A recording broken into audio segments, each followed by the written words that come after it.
안녕하세요. 승리한상 가족 여러분. 오늘은 창세기 20장 1절로 7절까지의 말씀입니다. 창세기 파트 2의 24번째 강조로 사라의 정절을 직접 지켜주신 하나님의 사랑이라는 제목의 말씀입니다.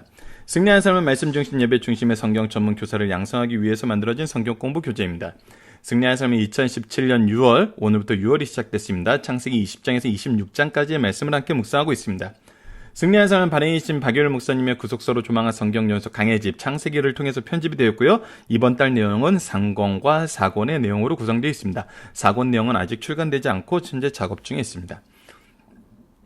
승리한 삶은 2017년 4월 요엘 말라기 합본을 완간함으로써 소선지서가 8권으로 완결되었습니다. 자, 저희들 주일날 업로드되는 위크스트를 통해서 창세기 전체 내용을 보고 있는데, 저희들이 2015년 파트 1 부분과 지금 현재 파트 2 부분으로 나눠 있어서 간격도 멀고, 저희들 창세기가 내용이 많기 때문에 이전에 다른 성경을 했던 것처럼 한 페이지 안에 전체 구조를 놓고 그 전체 내용을 조망하는 시간은 좀 약간 갖기 힘듭니다. 그래서 우리가 어떤 방법을 선택을 했냐면, 이 구속사를 언약 신학의 틀에서 보면서 창세기에 나타나 있는 중요한 언약, 바로 창조의 언약, 아담의 언약, 노아의 언약, 아브라함의 언약을 살펴보는 것을 중점적으로 지난달과 이번 달은 구성해 나가고 있습니다. 그러면서 아브라함을 통해서 하나님의 언약을 맺으시고, 이 아브라함을 통해서 맺은 언약을 자손들에게 어떻게 계속 계승하게 하시는지를 보면서 하나님께서 이 창조의 질서 안에서 무엇을 중요시 여기는지 저희들이 지속적으로 살펴보는 시간을 갖고 있습니다. 그러면서도 창세기 전체 내용을 통해서 아브라함을 통해서 우리가 경험하게 되는 믿음의 핵심, 신앙의 핵심이 무엇이냐면 바로 하나님은 창조의 하나님이고 하나님은 부활의 하나님이란 겁니다. 이 내용을 아브라함의 언약을 통해서 아브라함이 이것을 얻게 하십니다. 은혜로 받게 하십니다. 그리고 이것을 신실하게 고백하고 지켜나가게 하십니다.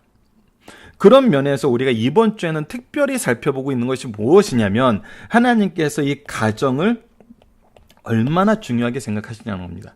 하나님께서 세우신 질서 안에서 이것이 어떻게 이루어지고 어떻게 유지되고 무엇을 위해서 만들었는지를 분명히 보여주십니다.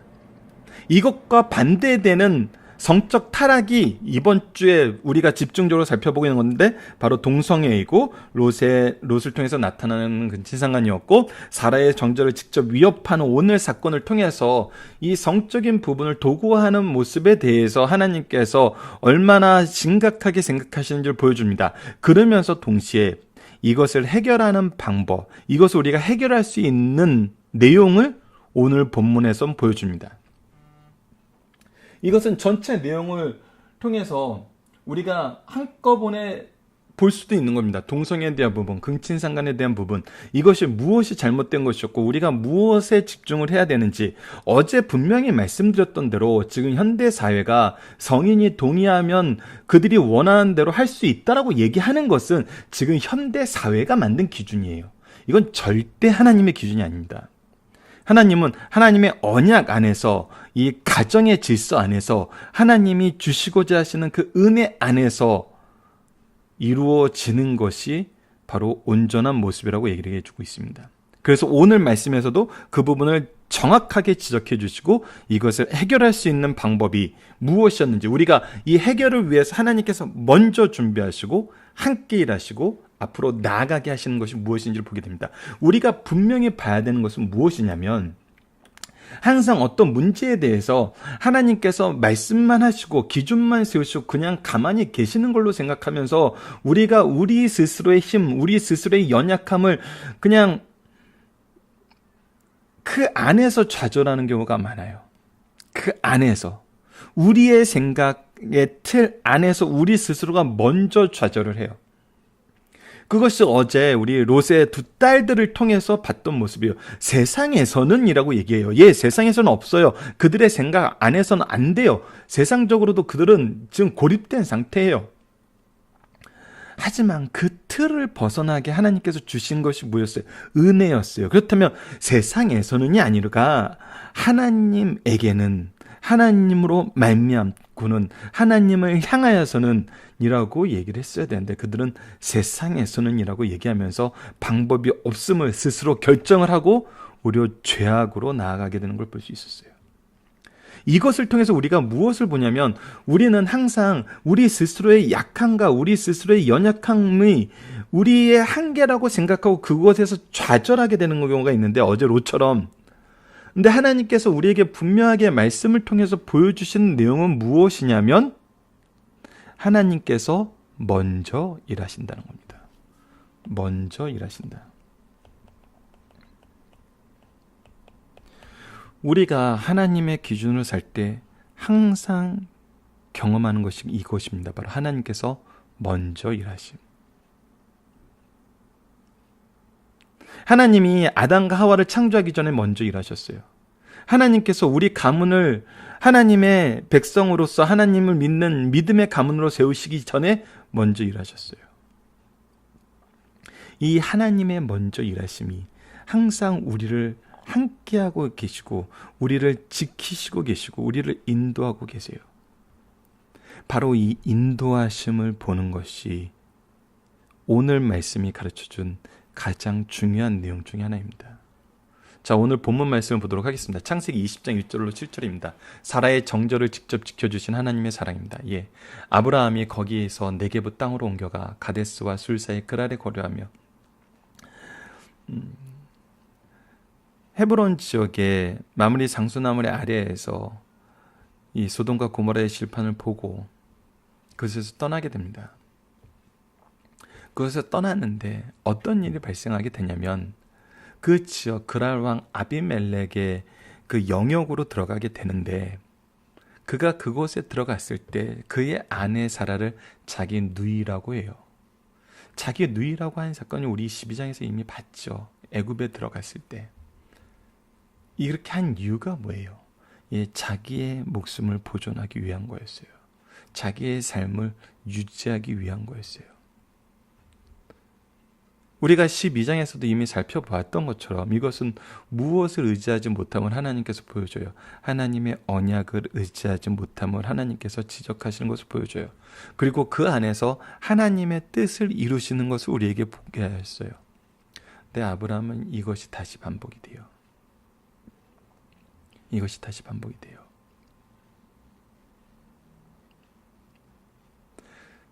그때 하나님께서 어떻게 하시나 봅시다. 하나님께서 죄악이 반복이 될 때, 죄악 속에 우리가 빠져나갈 때 하나님은 어떻게 하세요? 우리 이번 주 지난 시간 말씀들을 통해서 롯을 봤을 때 어떻게 했어요? 롯을 봤을 때 어떻게 했어요? 롯에게 은혜를 베푸시기 위해서 찾아가시고 그 은혜를 보여주셨어요. 그것처럼 하나님께서 우리가 그 죄악 가운데 빠지지 않게, 그 심판 가운데 빠지지 않게 우리와 먼저 함께 해주세요. 그것이 아비멜렉에게 동일하게 나타납니다. 3절입니다. 그 밤에 하나님이 아비멜렉에 현명하시고 그에게 이르시되 내가 데려간 이 여인으로 말미암아, 분명하게 얘기합니다. 내가 데려간 이 여인으로 말미암아 내가 죽으리니 죽을 죄가 너에게 성립이 되게 되는데, 그 이유가 무엇이냐면 그가 내가 사랑하는 아브라함의 아내이기 때문입니다. 얘기 안 해요. 뭐라고 얘기해요? 그는 남편 있는 여자입니다. 하나님께서는 지금 뭘 하고 계세요? 아브라함을 보호하고 있는 것을 얘기하는 것이 아니라 아비멜렉에게 무엇을 얘기하냐면 하나님이 세우신 가정의 질서를 얘기하고 있어요. 가정이 무엇하는 것이고 가정의 구성원이 깨어지는 것이 어떤 의미인지를 얘기해주고 있어요. 그러니까 아비멜렉이 지금 직면한 죄가 무엇이냐면 남편 있는 여자를 데리고 가서 그를 자기 아내로 삼고자 하는 그 행동이었어요. 즉 하나님이 세우신 이 가정이 망가지는, 하나님께서 세우신 가정이 외부의 힘에 의해서 오염되는 그런 상황이 있고, 이것이 어떤 죄라고 얘기하시냐면 분명히 죽을 죄라고 얘기를 말씀하세요. 이때 아비멜렉은 그가 자기에 대해서 변호하는 내용이 나옵니다. 아비멜렉이 그 여인을 가까이 하지 아니하였으므로 아직 그가 사라를 가까이 하지 않았어요. 그가 대답하되 주여 주께서 의로운 백성도 멸하시나이까. 하나님의 공의를 의지하고 하나님의 공의에 입각하여서 그가 자기를 변호를 해요. 자기의 의를, 자기의 뜻을 내세우는 것이 아니라 하나님의 공의에 먼저 의지를 해요. 이것이 아비멜렉의 다른 점이었어요. 이것이 롯과 다른 아비멜렉의 모습이었어요. 무엇을 인정하는 거였냐면 하나님의 통치를 인정하고 하나님의 신실하심을 의지하는 거예요. 바로 이 세상에서 우리가 이 모든 것을 이길 수 있는 방법이 바로 여기에 있어요. 첫 번째 방법은 뭐였습니까? 바로 하나님께서 도우심입니다. 함께 하심이에요. 우리와 함께 해주세요. 그렇기 때문에 우리가 이것에서 벗어날 수 있어요. 두 번째는 하나님의 신실하심을 의지하는 거예요. 하나님이 기준이 되는 거예요. 이것이 큰 죄악에서 벗어나는 방법이라는 겁니다. 이거에 입각해서 아비멜렉의 변명은 계속됩니다. 그가 나에게는 이는 내 누이라 하지 아니하였나이까. 아브라함도 내 누이라였고 사라도 그는 내 오라비라 하였습니다. 이 두 사람이 자기에게 이러한 내용으로 얘기했는데 나는 이 얘기를 믿은 것뿐인데 내가 그 안에서 어떠한 모습이냐면 나는 온전한 마음과 깨끗한 손으로 이렇게 하였습니다. 저는 하나님이 세우신 그 질서나 하나님의 뜻을 거역할 생각이 전혀 없습니다. 제가 어찌 그러겠습니까?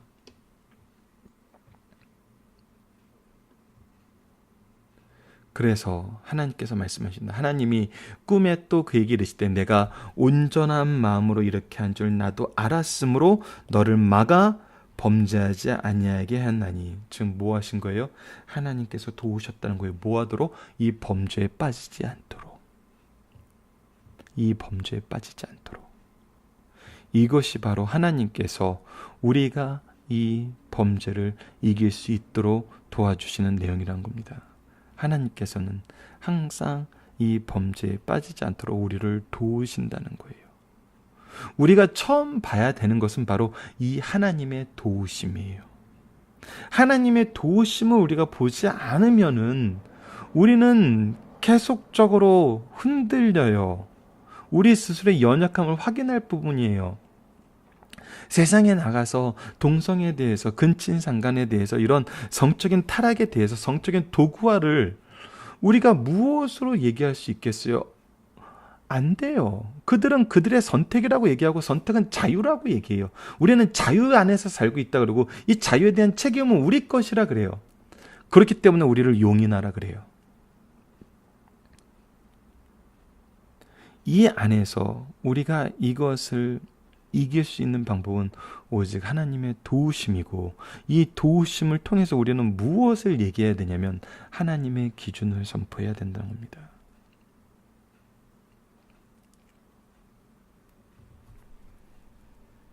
세 번째, 하나님께서 이 일을 이루시는 하나님의 방법은 바로 우리로 선포하게 하신다는 겁니다.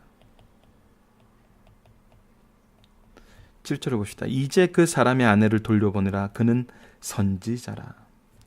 자, 아비멜렉은 그의 변명에서 봤다시피 잘못한 게 없어요. 그가 잘못한 이유는 바로 아브라함과 사레가 그에게 잘못된 정보를 줬기 때문이에요. 즉 거짓말을 했기 때문이에요. 물론 이 부분에 대해서 아브라함은 거짓이 아니라고 얘기를 해요. 왜? 실제로 그가 사촌 누이기 때문에. 혼란스러운 정보 속에서 이것이 항상 우리가 죄악 세상에서 구별하기 힘든 부분이에요.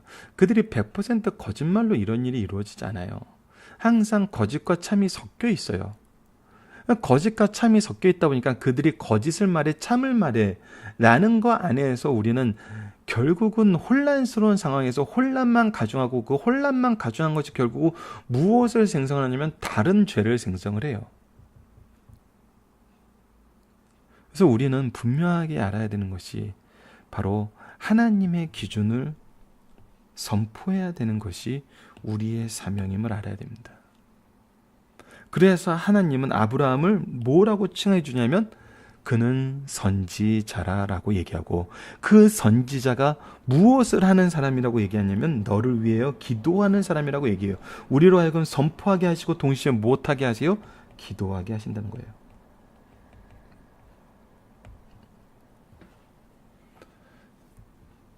이것이 바로 이 죄악을 이기게 하시는 하나님의 방법이란 거예요. 하나님이 먼저 우리를 도우세요. 우리와 함께하고 계세요. 그리고 그의 말씀의 기준을 분명히 세우세요. 그리고 우리로 이것을 선포하고 우리로 기도하게 하세요. 성도의 연합이란 건 바로 이러한 관계의 연합입니다. 우리가 지난 시간 올해 누가복음을 상고할 때 한 사람의 증언이 다른 사람의 증언과 어떻게 되는 걸 봤어요. 하나님께서 한 사람에게 어떤 증언을 주세요. 다른 사람의 증언이 어떻게 돼요? 이렇게 짜임새 있게 하나님의 구속사를 설명하는 걸 보게 돼요. 그래서 나의 증언이 이 사람의 증언을 돕고 나의 증언, 이 사람의 증언이 나의 증언을 돕는, 그래서 우리의 믿음을 더욱더 공고히 하면서 서로가 서로에게 하나님의 역사의 증인이 되는 그런 믿음의 공동체의 모습을 우리가 누가복음에서 확인했었어요. 우리 성도의 삶의 모습도 바로 이러하다는 겁니다. 하나님이 나를 도우시는 것을 나의 옆에 성도를 통해서 보고, 우리 자녀를 통해서 보고, 우리 교육자들을 통해서 보고, 우리 리더를 통해서 보고, 우리 부모를 통해서 보고, 내 친구를 통해서 봐요. 하나님이 쓰시는 한 사람 한 사람을 통해서 하나님의 도움의 손길이 우리의 생각과 우리의 의지보다 먼저 되어 왔음을 우리가 확인을 해요. 그리고 그것을 통해서 하나님의 기준이 분명히 무엇인지 선언되고, 우리가 서로에게 하나님의 말씀을 전하면서 함께 기도하는 신앙의 공동체가 되고, 이것을 통해서 무엇을 보게 해요? 세상 사람들이 하나님의 통치를 보게 해요. 하나님의 은혜를 보게 해요. 하나님의 회복하심을 보게 해요. 하나님이 주시는 참된 평화를 보게 해요. 그래서 사람들이 하나님을 믿게 하고 인정하게 해요. 이것이 우리 가정의 모습이란 겁니다. 이것이 우리 교회의 모습이란 거예요. 이것이 우리가 타락을 이겨내게 하시는 하나님의 방법이란 거예요. 하나님이 먼저 도우시고 하나님의 기준을 분명히 말씀을 통해서 제시하시고 우리로 하여금 선포하고 기도하게 하십니다. 이것을 우리가 잊지 않는 승리한 상 가족 여러분들 되었으면 합니다. 자, 본문 묵상하기를 보도록 하겠습니다. 아브라함은 다시금 자신의 아내를 누구라고 말하나요? 예, 누이라고 얘기합니다. 12장 13절에서도 나왔죠. 원하건대 그대는 나의 누이라 하라. 그리하면 내가 그대로 말미암아 안전하고 내 목숨이 그대로 말미암아 보존되리라 하시니, 자신의 보존의 방법을 자신의 뜻을 의지했어요. 근데 이것이 반복되었죠. 하나님은 아비멜렉의 그의 죄가 뭐라고 말씀하십니까? 하나님은 분명히 얘기합니다. 가정을 파괴하는 거. 가정을 파괴하는 행위. 그래서 죄가 되는 거예요. 동성애, 근친상가, 일부 다처, 성적인 잘못된 이용. 이것은 동일한 죄입니다. 그 끝이 어디로 향해 가는지 우리에게 분명히 보여주는 것이 다를 뿐, 이것은 하나님이 죽일 자라고 분명히 얘기합니다. 이에 대해 아비멜렉의 대답은 무엇입니까? 그가 아직 죄를 범하지 않았다는 겁니다. 그래서 하나님이 4번인데, 하나님은 무엇을 위해 아비멜렉을 잡으시고 이 죄에 빠지지 않게 하시기 위해서 찾으셨고, 하나님의 종을 통해서 이곳에서 회복되라고 얘기해주고 계세요. 아브라함이 어떤 사람인지 분명히 얘기해주고 하나님이 어떤 식으로 일하시는지 분명히 보여줘요. 하나님께서는 하나님의 종을 통해서 일하시고 구속사에 능력 있는 일꾼들을 세워서 그들로 하여금 일하게 하십니다. 그래서 분명하게 보게 합니다. 아브라함이 이곳에서 어떨 수 있을까요? 자신의 죄가 이미 드러났어요. 그런데 하나님께서 쓰세요. 그의 자세는 어떨까요? 예, 순전하고 겸손한 마음을 가질 수밖에 없다는 것입니다. 하나님이 맡기신 이 일에, 하나님이 나에게 주신 이 일에. 그래서 우리는 재판관이 될 수가 없어요. 우리는 제사장이 되고 그를 위해서 중보의 기도를 드릴 수밖에 없는 하나님의 선지자가 될 수밖에 없다는 것입니다. 하나님의 말씀을 선포하고 그의 죄를 위해서 대속의 기도를 드리는, 중보의 기도를 드리는 그런 존재들이란 거예요. 그래서 우리는 기도해야 됩니다. 이 죄악이 우리를 지배하지 않도록 기도하고 우리를 도우신 하나님의 은혜를 의지하고 이 죄악에서 속히 돌아설 것을 기도해야 됩니다. 그러면서 동시에 하나님의 분명한 기준을 우리가 세상에 선포할 줄 알아야 됩니다. 자, 중심 사상을 보도록 하겠습니다. 하나님께서 아브라함과 사라에게 내년 이맘때 사라에게 아들이 있으리라고 약속하셨어요. 그리고 창세기 21장 1절로 7절에서 이삭이 태어납니다. 창세기 18장에서 21장 사이의 시간적 간격은 딱 1년이에요. 우리 한국 역사에서도 이조지세의 세자빈으로 간택되며 몸과 마음을 준비하여 정결하게 살아야 됐어요. 아브라함 부부에게도 아들 출생을 약속하신 직후 범죄의 도시 소돔과 고모라의 인류 역사 이래 전무후무한 어마한 심판이 있는 것을 보여줬어요. 자신들이 믿는 하나님은 전지전능하신 사랑의 하나님이지만 죄인들에겐 준엄하신 분임을 충분히 알 수 있었어요. 그러므로 앞으로 1년은 그 어느 때보다 자신의 몸을 정결하게 지켜 믿음으로 주실 아들을 기대하면서 선지자답게 살아야 했어요. 그러나 20장이 없으면 좋을 뻔한 말씀인데 19장에서 21장으로 넘어갔으면 좋을 뻔했겠지만 불행하게도 20장 말씀은 애굽에서 범한 실수 12장의 실수를 다시 반복하면서 아내를 누이라고 한 것을 되풀이해요. 하지만 하나님께서는 다시 아브라함 부부를 용서하시고 보호하십니다. 여기서 중요한 교훈이 무엇입니까? 소돔과 고모라의 의인이 한 명도 없어 하나님의 준엄한 심판을 받았어요. 그러나 그랄 성에는 아비멜렉같이 하나님을 두려워하는 왕이 있어 하나님의 심판을 받지 않고 구속사에 귀하게 쓰일 사라의 몸을 거룩하게 지켜 이삭을 낳게 하는 일에 협력자가 되게 하셨어요. 창세기 20장의 핵심 구속사적 의미는 무엇입니까? 아브라함의 거짓된 모습보다 구속사의 계승자인 이삭이 태어날 것으로 상대 사라의 정결한 몸이 더럽혀질 위험성이 있고 언제나 약속의 땅을 벗어날 때 위기가 왔다는 것을 우리에게 보여줘요. 하나님께서는 자신의 언약의 위기를 용납하지 않으시고 직접적이고 신속하게 개입하셔서 사라의 정조를 보호하시고 구속의 역사를 차질 없이 이어가십니다. 동시에 우리에게 무엇을 보여주고 있어요? 이런 성적 타락, 잘못된 가족을 하나님이 세우신 가족을 무너뜨리는 이 모습, 이것을 분명히 보여주심으로써 앞으로의 언약의 자손들이 어떤 삶을 살아야 되는지 분명히 보여줘요. 분명히 좀 보여줘요. 자, 20장 말씀은 다음과 같이 분류할 수 있습니다. 아브라함이 누이라고 소개한 사라를 그랄 왕 아비멜렉의 아내로 삼고자 데려가는 것과 두 번째, 아비멜렉에 대한 하나님의 경고, 사라를 돌려보내라. 그는 남편 있는 여자다. 돌려보내지 아니하면 너와 내게 속한 자가 반드시 죽으리란 말씀이 바로 오늘 본문 말씀입니다. 내일 말씀은 아비멜렉이 아침 일찍 사라를 돌려보내고 아브라함은 아비멜렉과 그에게 속한 자를 위해서 기도함으로 그에게 내린 재앙을 거두신다는 내용이 바로 내일 8절에서 18절까지의 말씀입니다. 자, 하나씩 보도록 하겠습니다. 첫 번째입니다. 한 번 지은 죄는 반복될 수 있고 하나님을 떠나면 약해집니다. 아브라함은 25년 전 애굽에서 바로에게 자기 아내를 누이라고 속인 적이 있어요. 25년이 지난 오늘 비슷한 여건이 발생하자 전에 지은 방법대로 죄를 반복하였어요. 죄는 이처럼 반복하는 습성이 있어요. 죄의 원인은 무엇입니까? 언약의 후계자를 낳을 부부가 하나님께서 하신다는 믿음에서 떠나 있다는 거예요. 믿음에서 떠나면 세상이 두려워지고 자연스럽게 범죄하게 된다는 겁니다. 그래서 우리가 분명히 알아야 되는 건 무엇일까? 하나님께서 우리를 먼저 도우시고 하나님의 기준이 우리에게 분명히 제시되어 있고 우리로 하여금 그 일을 실천하게 하신다는, 실행하게 하신다는, 하나님의 은혜의 통로로 쓰신다는 것을 분명히 믿어야 된다는 거예요. 두 번째, 하나님께서는 자기 백성, 특히 주의 종이 위기에 처할 때 직접 개입하여 구출해 주십니다. 아브라함은 구속사의 주역인데, 그런데 구속사의 주역을 계승할 이삭 아들을 낳을 사라의 몸이 더럽혀질 위기에 처해 있어요. 그러자 하나님께서는 직접 역사에 개입하셔 사라의 몸을 깨끗하게 지키시고 거룩한 씨를 잉태하게 하십니다. 그 아들은 이삭이라는 이름까지 거명하면서 구체적으로 약속한 자예요. 그런데 왜 이런 실수를 범죄할 수 있겠습니까? 1년 내내 불신한 것은 아니지만 어려움에 직면하면 아들을 얻는다는 약속을 믿지 않았든지 믿고 싶지 않았을 것이에요. 이런 행동은 아브라함의 부부뿐만 아니라 신실한 성도들도 자주 범하는 오류예요.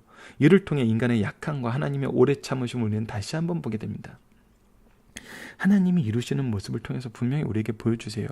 우리가 하는 것이 아니라 하나님께서 우리와 함께 하심으로 우리가 하나님의 능력을 힘입어 하나님의 일을 하게 된다는 거예요. 즉 우리의 것은 전혀 없어요. 하나님이세요. 하나님이 하셨어요. 하나님이 하신 거예요. 그래서 우리가 하나님 앞에 나아갈 힘을 얻는 겁니다. 세 번째입니다. 소돔 성에는 의인이 없어 멸망받았으나 그랄 성은 하나님을 두려워하는 아비멜렉이 있어 회복됩니다. 그랄과 아비멜렉은 사라를 아내로 취한 것 때문에 죽음에 이르는 위기에 처하게 되어 있어요. 그러나 그는 하나님의 경고를 듣고 두려워하며 자신의 무죄를 변호함으로 모든 것이 회복되었어요. 자신에게 부당한 행위를 한 아브라함은 아비멜렉의 책망의 대상이 아니요 선지자로서, 이 부분이 굉장히 중요합니다. 선지자로서 그를 위해 재상에서 벗어나도록 기도할 사람이라고 알려주세요. 아비멜렉이 이것을 따라요. 무엇을 의지하는 거예요? 하나님의 신실하신 하나님의 말씀을 의지하는 거예요. 세상 사람들의 회복도 바로 여기에서 이루어지는을 성경은 기록하고 있어요.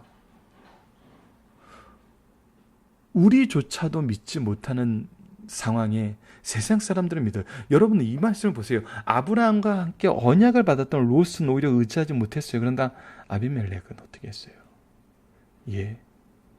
오히려 하나님을 의지했어요. 아비멜렉 하나님을 두려워하며 아브라함의 책망의 대상을 보지 않고 자신을 위해서 기도할 선지자로 받아들였습니다. 그 결과 자신과 자신에게 속한 자들이 하나님의 재앙에서 벗어나는 것을 우리가 내일 말씀을 통해서 계속 확인하게 될 겁니다. 살펴보기 정답 여러분들 카페를 통해서 확인해 주시고요. 적용합니다. 아브라함의 연약함 속에서 하나님은 누구에게 무엇을 어떻게 보이시나요? 그리고 그 안에서 아브라함을 어떠한 은혜를 받게 하시고 어떠한 사명을 맡기시나요? 우리의 연약함 속에서 하나님은 우리를 세우셔서 쓰시겠다 그러세요. 우리를 통해서 기도하게 하시겠다 그러세요. 욥기에서 보면 욥이 세 친구들을 위해서 기도할 때 그가 하나님 앞에 하게 된 것이 진정한 회개였습니다. 하나님은 우리로 하여금 진정한 회개를 하도록 인도하십니다. 하나님이 아브라함을 선지자로 세우셨어요. 아브라함이 무엇을 했겠어요? 하나님의 뜻을 따르지 못함을, 하나님의 언약을 의지하지 못함을, 하나님이 무엇을 중요하게 생각함을 깨닫지 못함을 회개했겠죠. 하나님의 은혜는 항상 이렇습니다. 세상 우상하고 달라요. 세상 사람들하고 달라요. 세상의 방법하고 달라요. 먼저 일하시고 먼저 은혜를 주시고 우리로 무릎 꿇게 하시고 인정하게 하시고 의지하시게 하시고 고백하게 하시고 하나님의 뜻대로 쓰임받게 하십니다.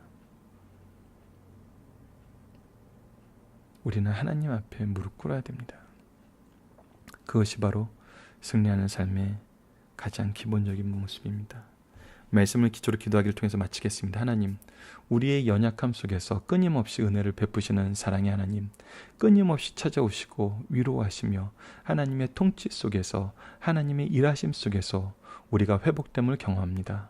오직 하나님의 의를 힘입어, 하나님의 능력을 힘입어 세상을 향해 나아가게 하시고 우리의 연약함 속에서도 하나님의 언약은, 하나님의 역사는 성취됨을 보게 하심을 감사합니다. 우리가 이제 주님을 바로 인정하고 신뢰하며 우리에게 주신 사명을 능력 있게 감당하도록 인도하여 주소서. 예수님 이름으로 기도드립니다. 아멘.